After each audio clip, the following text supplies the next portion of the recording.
আলামিন আসমান থেকে পোশাক নাজিল করেছেন প্রথম।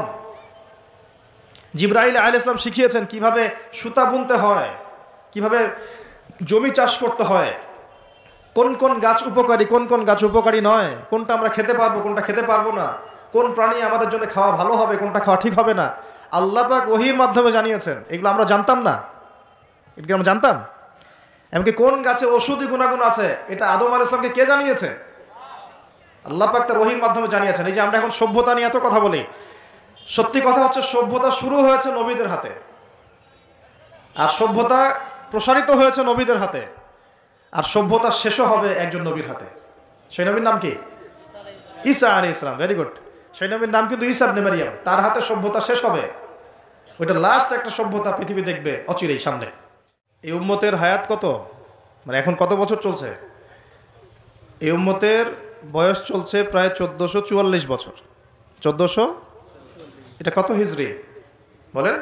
1444 হিজরি। এর আগে আরো 10 বছর যোগ করতে পারেন বা 13 বছর যোগ করতে পারেন, তাহলে 1444 আর 13 কত হয়? 54, 57 ধরা যায়। এই যে 1450 বছরের মতো। এটা হলো আমাদের এখন সময় চলছে। নবী সাল্লাল্লাহু আলাইহি ওয়াসাল্লাম নবী হওয়ার পরে 1450 বছর চলে গেছে। তো এই 1450 বছরের মধ্যে প্রথম 23 বছর আল্লাহ নবী সাল্লাল্লাহু আলাইহি ওয়াসাল্লাম নিজে ইসলাম প্রতিষ্ঠা করে চলে গেছেন। যার প্রথম 13 বছর মক্কায়, পরের 10 বছর মদিনায়। এই 23 বছর সময় নিয়ে তিনি পুরো জাজিরাতুল আরবে ইসলাম প্রতিষ্ঠা করে গেছেন। প্রতিষ্ঠা মানে কি? প্রতিষ্ঠা মানে হচ্ছে একটা সমাজের মানুষ 5 ওয়াক্ত নামাজ পড়ে, যাকাত দেয়, তারা সৎ কাজে আদেশ করে, অসৎ কাজে নিষেধ করে। একটা সমাজের মধ্যে আল্লাহ পাকের যে নাজিলকৃত বিধান ওই অনুযায়ী ফয়সালা করা হয়। এটা হলো ইসলাম প্রতিষ্ঠা করা। আমি এখন কি করছি? আমি ইসলামের দাওয়াত দিচ্ছি। এখন আমি কি করছি? দাওয়াত দিচ্ছি। মনে করেন যে আল্লাহ না করুক এখানে কেউ কাউকে ধর্ষণ করলো, নাউজুবিল্লাহ, বা কেউ মদ পান করলো, বা কেউ মুরতাদ হয়ে গেল। মুরতাদ বুঝেন কি? ইসলাম ত্যাগ করে চলে যাওয়া। হ্যাঁ, এরকম বড় বড় হুদুদের মতো পাপ কেউ করলো, আমি তাকে কোনো শাস্তি দিতে পারবো না। পারবো না।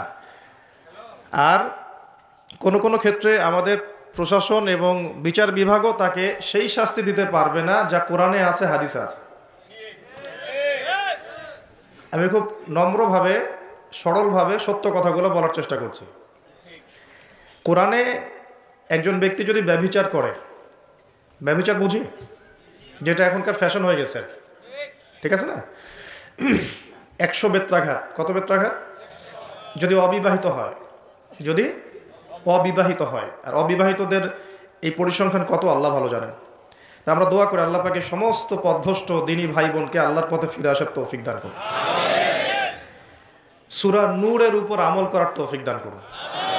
আল্লাহ পাক আমাকেও যেন তৌফিক দেন, আপনাদের সবাইকে তৌফিক দেন। আর যদি সেই ব্যক্তি বিবাহিত হয়, বিবাহিত হলে পাথর নিক্ষেপ করে রজম, অর্ধেক কোমর পর্যন্ত মাটিতে পুঁতে ফেলা, তারপরে পাথর নিক্ষেপ করে রজম করা। আমি এটার ওয়াজ আপনাকে করতে পারবো, এখন দাওয়াত দিতে পারবো যে দেখুন, জেনা থেকে দূরে থাকুন, বা আমরা সবাই জেনা থেকে দূরে থাকি। যদি বিবাহিত হয়ে এই কাজ কেউ করেন তাহলে এই শাস্তি হবে, যদি অবিবাহিত হয়ে কেউ করেন তাহলে এই শাস্তি হবে। কিন্তু আমি আপনাকে শাস্তি দিতে পারবো না। পারবো? এই এখতিয়ার, এই ক্ষমতা, এই অথরিটি আমার কাছে নাই। এমনকি এই শাস্তি কোনো কোনো ক্ষেত্রে রাষ্ট্রীয়ভাবেও আপনাকে দেয়া হবে না বা দিতে পারা যাচ্ছে না। চুরি করলে কি করতে হয়? কোরআন বলেছে হাত কেটে ফেলো। কে বলেছে? কোরআন কার বাণী? এটা কি আমাদের বানানো কোনো কিতাব? নাউজুবিল্লাহ। কোরআনের এক একটা বর্ণ নুক্তা যে আল্লাহর পক্ষ থেকে এসেছে, কোনো সন্দেহ আছে? এবং এর মধ্যে যে প্রত্যেকটা বিষয় সমাধান আছে, এতে কোনো সন্দেহ আছে? তা আল্লাহ পাক বলছেন যদি কেউ চুরি করে, চোর হোক ছেলে অথবা মেয়ে, তাহলে হাতটা কেটে ফেলে দিও, কবজি পর্যন্ত। কি পর্যন্ত? কবজি পর্যন্ত। কিন্তু আমি আপনাকে এটা দাওয়াত দিচ্ছি বা সতর্ক করতে পারি, আমি এটা আপনার উপর বাস্তবায়ন করতে পারবো না, বা কোনো কোনো ক্ষেত্রে আমরা রাষ্ট্রীয়ভাবে এটা বাস্তবায়ন করতে পারবো না। এটাই বাস্তবতা। শুধু আমাদের দেশ পারবে না তা নয়, অনেক কান্ট্রি পারবে না, পৃথিবীর প্রায় বেশিরভাগ দেশই পারবে না। যেখানেই এগুলো বাস্তবায়ন করার চেষ্টা করা হবে বা কেউ করবে, তাদেরকে পশ্চিমারা কালো তালিকাভুক্ত করে ফেলবে। আমি বোঝাতে চাচ্ছি যে আল্লাহ পাকের জমিনে তার দিন কায়েম করে দিয়ে গিয়েছিলেন নবী মুহাম্মদ সাল্লাল্লাহু আলাইহি ওয়াসাল্লাম। কত বছরে? 23 বছর। তখন কি চোরের হাত কাটা হতো? হতো না? তখন কি রজমের শাস্তি দেয়া হতো? তখন কি কেউ মদ পান করলে বেত্রাঘাতের শাস্তি ছিল? আচ্ছা, তখন কি কেউ মুরতাদ হয়ে গেলে মৃত্যুদণ্ডের শাস্তি ছিল? তখন কেউ যদি ধর্ষণ করত তাকে কি কতলের শাস্তি ছিল? হত্যার বদলে হত্যার শাস্তি ছিল? হাতের বদলে হাত, চোখের বদলে চোখ, কানের বদলে কান, দাঁতের বদলে দাঁত, এই শাস্তি ছিল? মানে নবী সাল্লাল্লাহু আলাইহি ওয়াসাল্লাম যেভাবে ইসলাম প্রতিষ্ঠা করে দিয়ে গিয়েছিলেন তাতে ইসলামটা 100% আল্লাহর জমিনে প্রতিষ্ঠিত ছিল। এবং ওই বেস বা ওই ফাউন্ডেশনের উপর দাঁড়িয়ে আরও 2.5 বছর এই বিশ্ব শাসন করেছেন আবু বকর সিদ্দিক রাদিয়াল্লাহু আনহু, যিনি ইসলামের প্রথম খলিফা। ইসলামের প্রথম খলিফা। খলিফা শব্দটা আমরা কি পরিচিত? খলিফা মানে কি? আচ্ছা, এখানে একটু বুঝেন। আল্লাহ রাব্বুল আলামিন কোরআনে 2 জায়গায় খলিফার কথা বলেছেন। কয় জায়গায়? ভাই আমি স্টাডি করেই বলছি। কয় জায়গায়? 2 জায়গায়। এক হচ্ছে সূরা বাকারায়, একটা কোথায়? প্রথম দিকে আছে। আরেকটা হচ্ছে সূরা সদে। কোন সূরায়? সদ। সূরা বাকারায় আল্লাহ পাক খলিফা বলেছেন আদম আলাইহিস সালামকে। কাকে? আর সূরা সদে আল্লাহ পাক খলিফা বলেছেন দাউদ আলাইহিস সালামকে। কাকে? আচ্ছা, এবার একটু খলিফা কি এটা বুঝি, তারপরে সামনে যাই।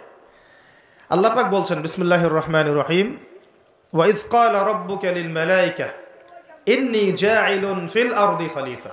বলেছেন তো সবাই? সমস্যা হচ্ছে আমরা সবাই কোরআন তো পড়ি কিন্তু হয়তো বুঝি না, বা এর উপযুক্ত ব্যাখ্যা আমাদের সামনে হয়তো পেশ করা হয় না, কারণ আমরা তো বেশিরভাগ সময় একে অপরের গোশত খাওয়া নিয়ে ব্যস্ত আছি আর কি, তাই না? এবং এটাকে আমরা কি বলবো যে ভালো কাজ মনে করি, হকের পথ মনে করি। বস্তুত এটাই শেষ জামানা, যখন সাদাকে কালো মনে হবে, কালোকে সাদা মনে হবে, হককে বাতিল মনে হবে, বাতিলকে হক মনে হবে, যেটা ন্যায় ওটাকে অন্যায় মনে হবে, যেটা অন্যায় সেটাকেই ন্যায় মনে হবে। নবী সাল্লাল্লাহু আলাইহি ওয়াসাল্লাম বলে গিয়েছেন আনতারি জালামাতু রাব্বাতুহা, শেষ জামানায় দাসী তার মনিবকে জন্ম দিবে।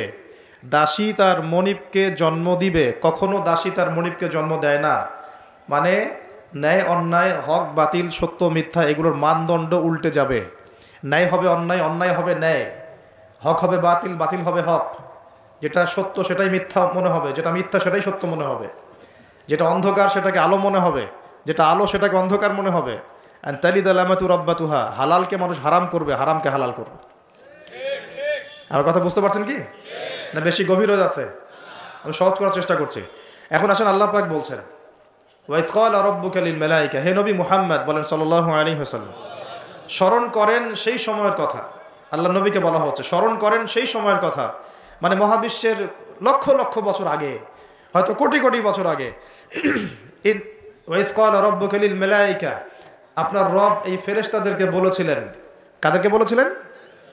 কি বলেছিলেন? ইন্নী জাইলুন ফিল আরদি খলিফা, আমি এই আরদে মানে পৃথিবীতে আমার খলিফা পাঠাতে চাই। সুবহানাল্লাহ।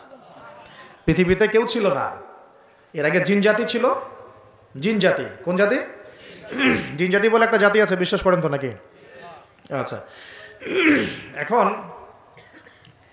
এই জিন জাতি যখন ফাসাদ সৃষ্টি করে আল্লাহ পাক ওদেরকে সরিয়ে দেন, দিয়ে আল্লাহ পাক নতুন করে কোনো সৃষ্টি পাঠানোর ইরাদা করেন, তখন ফেরেশতাদেরকে বলেন যে আমি পৃথিবীতে আমার খলিফা পাঠাতে চাই। কি পাঠাতে চাই? শব্দটা আবার বলেন। খলিফা। আচ্ছা, এবার আসেন তো ফেরেশতারা বলেন আতাজআলু ফিহা, আপনি কি এমন কাউকে সেখানে পাঠাতে চাচ্ছেন মা ইউফসিদু ফিহা, যে পৃথিবীতে গিয়ে ফাসাদ সৃষ্টি করবে, দাঙ্গা হাঙ্গামা ফাসাদ সৃষ্টি করবে, ওয়া ইয়াসফিকুদ দিমা, এবং একে অপরের রক্ত ঝরাবে, রক্তপাত ঘটাবে। ওয়া নাহনু নুসাব্বিহু বিহামদিকা ওয়া নুকদ্দিসু লাক, অথচ আমরাই তো আপনার প্রশংসা করি, তাসবিহ পাঠ করি, কি প্রয়োজন? আপনি কি এমন কাউকে পাঠাতে চাচ্ছেন যে পৃথিবীতে গিয়ে 2টা কাজ করবে? ফেরেশতারা বলেছেন কয়টা কাজ করবে? 1 বলেন ফিতনা ফাসাদ সৃষ্টি করবে, 2 একে অপরের রক্তপাত ঘটাবে। পুরো বিশ্বের দিকে তাকায় দেখবেন এবার, এই মানব জাতি এই 2টা কাজ করতেছে, হয় ফিতনা ফাসাদ সৃষ্টি করতেছে অথবা রক্তপাত ঘটাচ্ছে। এখানে ভাই ভাইয়ের রক্ত ঝরাচ্ছে, প্রতিবেশী প্রতিবেশীর, কোনো সময় সামাজিক এক দল আরেক দলের, কোনো সময় এক রাজনৈতিক দল আরেক রাজনৈতিক দলের, কোনো সময় এক বিশ্বের একটা দেশ আরেকটা দেশের।